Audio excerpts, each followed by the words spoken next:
Salam, hörmətli izləyicilər. Yeni bir video ilə yenidən qarşınızdayıq. Bu videoda sizə pensiyalarla bağlı ən son və vacib məlumatları çatdıracağıq. Xüsusilə də növbəti aydan etibarən pensiya alan və ya pensiyaya çıxmağa hazırlaşan vətəndaşlar üçün bəzi mühüm dəyişikliklər var. Bu dəyişikliklərə görə bəzi vətəndaşlar əvvəlki qaydalarla pensiya ala bilməyəcək.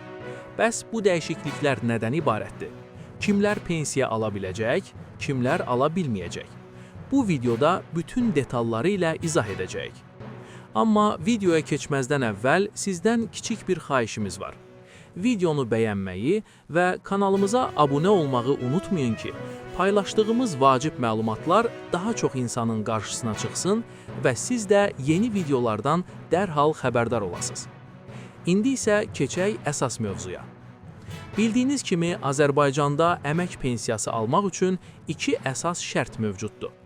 Birinci şərt, vətəndaşın müəyyən miqdarda pensiya kapitalı toplaması lazımdır. 2025-ci il üzrə bu məbləğ 40.000 manat təşkil eləyirdi. Yəni, vətəndaş əmək fəaliyyəti dövründə dövlət sosial sığorta sistemində ən azı bu qədər pensiya kapitalı toplamalıdır ki, əmək pensiyası almaq hüququ qazansın. İkinci əsas şərti isə iş stajıdır. Vətəndaşın minimum 25 il rəsmi iş stajı olmalı və bu müddət ərzində dövlətə sosial sığorta ödənişləri edilməlidir. Əgər bu iki şərt yerinə yetirilməzsə, həmin vətəndaşa əmək pensiyası deyil, yalnız yaşa görə sosial müavinət verilir. Hazırda bu müavinətin məbləği təxminən 220 manat təşkil eləyir. Bəzi hallarda isə vətəndaşlara minimum əmək pensiyası təyin edilir. Hazırda minimum əmək pensiyasının məbləği 320 manatdır. Bu minimum pensiya əsasən dövlət tərəfindən müəyyən güzəşt çərçivəsində verilir. Məsələn, 2006-cı ildən 2018-ci ilə qədər müəyyən miqdarda pensiya kapitalı toplamış, lakin tələb olunan məbləğə çatmayan vətəndaşlara minimum əmək pensiyası verilə bilər.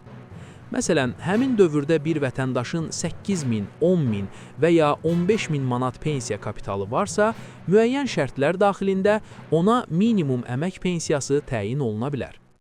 İndi isə gələk əsas dəyişikliklərə. Azərbaycanda əmək pensiyası üçün tələb olunan pensiya kapitalı hər il artırılır.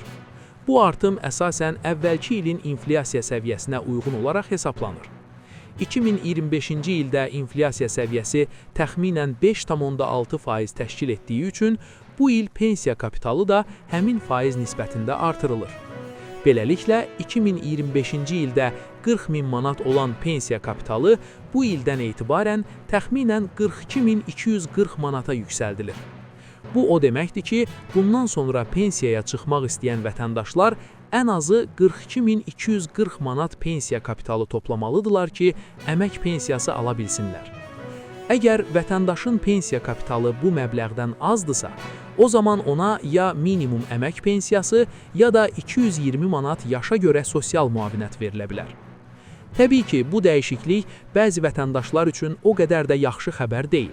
Çünki bəzi insanlar artıq pensiya yaşına çatır və uzun illər işləyərək çətinliklə müəyyən məbləğdə pensiya kapitalı toplayıblar.